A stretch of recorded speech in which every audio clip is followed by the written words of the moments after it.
Hey YouTube, I'm Mars1952, and today I want to talk about work gloves. Now this isn't going to be an all-encompassing every type of work glove there is out there. I just want to share my experience with you. So, there's a bunch of different types of work gloves out there. You can get the thin cotton ones. These have their uses. At one time I used these when I was working on houses. I would cut the fingertips off so I could hold nails, and have the hammer hand would be a complete glove, and the nail hand would have two fingertips. So just this one and the thumb cut out of it. Those work pretty good for that. They also work if you want to just keep your hands clean and you're handling dirty stuff. These are the most common work gloves you're going to see. Put those out there. Let's see.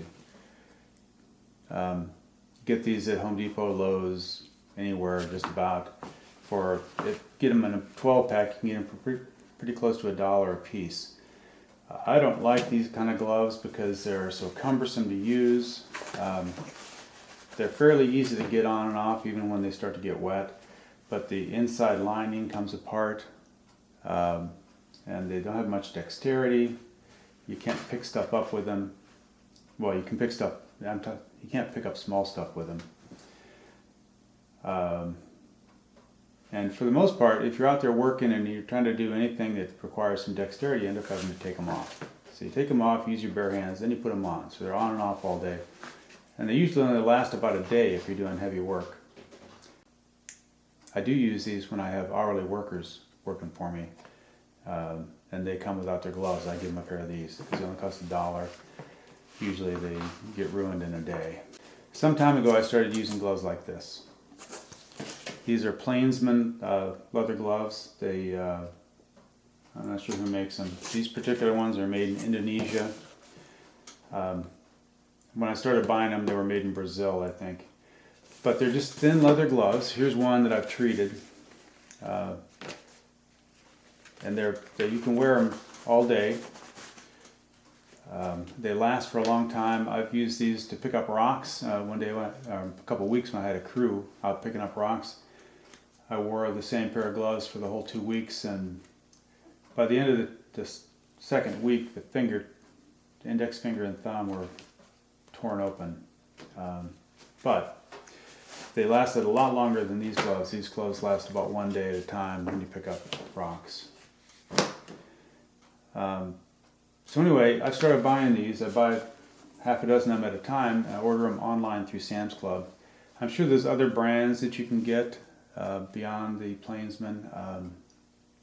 It's just, these two are economical and they're easy to get a hold of. And they fit my hands pretty well. Now they have a size guide on the back here. And you're supposed to be able to lay your hand on there and tell what size glove you wear. But, if I can do it, if I put my hand on there, it says I need a large. But these are extra large gloves right here that I have. And when I put them on, now this one is a little bit bigger, but my fingertips come all the way to the end. Now the thumb is a little bit long on this one. They vary in size a little bit. This one's been treated. I'll show you how to treat them in a minute. And this one, my fingertips come all the way to the end, and the fold of the glove is all the way down into the web of my finger, I guess you could say. They're loose enough that I can grip without them feeling too tight. Now, after they've been used for a while, inevitably you get all sweaty, they get wet. They tend to shrink a little bit. Now these, I've used these, I think I bought these a couple of years ago, and I've used them for different things. Now my fingers are all the way to the end, and the webbing is not quite all the way down, especially on my little finger. It's short there. My finger's all the way to the end. They tend to get wider and shorter. I don't know if it's a trait for these gloves or all gloves. Now what I usually do with these gloves, I'll get a brand new glove and I'll treat it with this, this is saddle oil.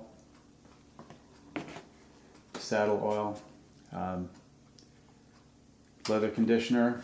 I get that because it's inexpensive and it's readily available. I get that at a horsey store where they sell saddles and leather and stuff like that. I started out using this. This is Red Wing boot oil. I had a jar of it from when I get my boots. I treat them with this stuff to keep them supple and fairly waterproof. It worked okay on the gloves too, but the Red Wing boot oil is sort of expensive. This stuff, I've had it for quite a while. I haven't used up a gallon of it yet, but it is quite a bit less expensive than the Red Wing boot oil. And I switched to this actually because I couldn't find the Red Wing boot oil anymore. Still had the dispenser though. So anyway, I put some of that stuff in the dispenser, wipe the gloves down, and then I'll take the gloves when they're freshly treated like this, and I'll put them in my jacket that I use when I go out shopping or driving or even on vacation, whenever I need to have driving gloves or keep my hands a little bit warm. Once they get dirty, inevitably I'll be out and about and I'll have to use them for something else, change a tire or load something into the truck, and they start to get dirty. Once they get dirty, then I'll move them down the progression of use to heavy-duty work gloves. And I'll pick up rocks and cut trees and work with a chainsaw, do all kinds of stuff like that. And then they'll get sort of dirty and they'll start to get stretched. Then they get moved down another step, and I'll use them when I'm working on cars and working on the changing oil and so forth. And then they get really dirty, and if I've been picking up rocks or something, the fingertips will wear out. So then I cut the fingertips off. You can see that. So that I can use them to protect my hands, but when I still have to have dexterity. A lot of times I'll use these working on cars. Now you can buy automotive gloves as well, but they're expensive and they don't work any better than this. Now like the ones I use to pick up rocks, typically this finger gives out and this finger, and my left hand doesn't give out quite so fast. So if I want to stay warm, I'll just cut the tips off of the worn out fingers and leave the other fingers intact. And on the left hand, it might be a complete glove like this, or I can switch them about if I need dexterity with my right hand, but not the left. Another type of glove that's very useful are these cut-resistant gloves. They're a knit glove with a plastic coating on them, and they do work well to prevent getting cuts on sheet metal and things like that. They're not so great when you're working with thorns, raspberry bushes, and we have a lot of rose bushes here. You try to pick up something with thorns, it goes right through them. One advantage to these things is that when it's wet, if you have to work out in the rain, or here it gets hot in the summer and I just sweat like a horse and my gloves get sopping wet. These gloves, these leather ones, don't work so well when I'm sweating. So they get all gushy and they're just not as good. But with these gloves here, you put those things on and you have a reasonable amount of dexterity with them, and they protect your hands, keep you sort of warm in the winter. But when they're wet in the summer and you're sweating a lot, they work great. You hardly even notice that they're wet. Now in the winter time, I just changed the brakes on my daughter's car, and it was pretty cold, and I wore these, and it kept my hands warm, and I didn't have to take them off the whole time. So even working with hand tools and manipulating the brake parts and stuff, they were pretty dexterous. So I guess now it's time to treat a few of these. I should mention the color. When you treat them with this boot oil or saddle oil, it's going to make them a little bit darker. And at first they look really dark, so it might make you nervous, but it's not bad. Now this stuff tends to settle out or separate, especially since I've had it for 5 years. So you just shake it up a little bit and you're ready to go. So I usually put the gloves on.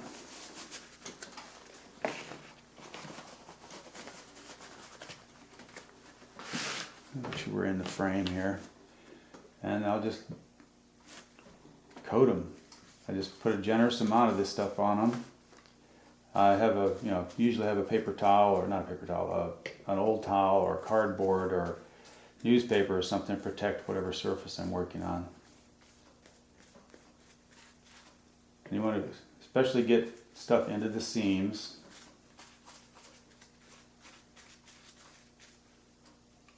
And all the working surfaces.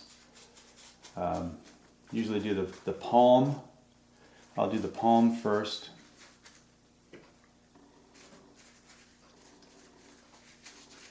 Then I'll do the back. And then I'll come back and do the palm again. It's not so important to get a bunch in the back. A bunch of, the back doesn't get as much abuse. Another advantage of using this stuff is that it'll make the gloves more supple and stretchier so that they're more comfortable to use. And they will be pretty waterproof for a while. If you go out and try to have a snowball fight in them or something, they will soak through.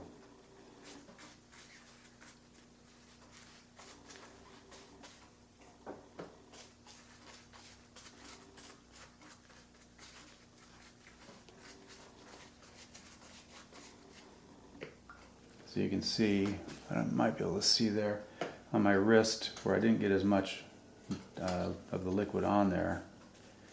It definitely shows. Because it'll soak in and make it darker, and the places where you didn't get very much, it'll be light. So it's pretty easy to catch up with it. Alright, so then we switch over to the other hand. I might edit this part out.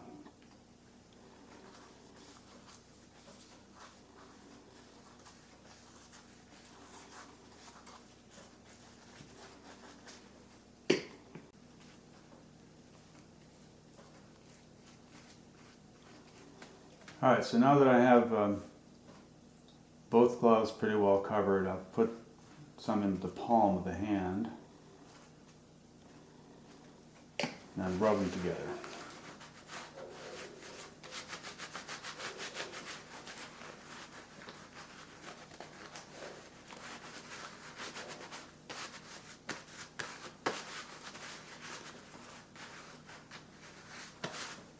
Alright.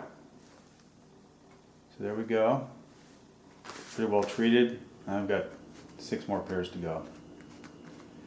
I think the last time I bought, I can't remember if I bought 4 pair or 6 pair, but they lasted me about 2 years.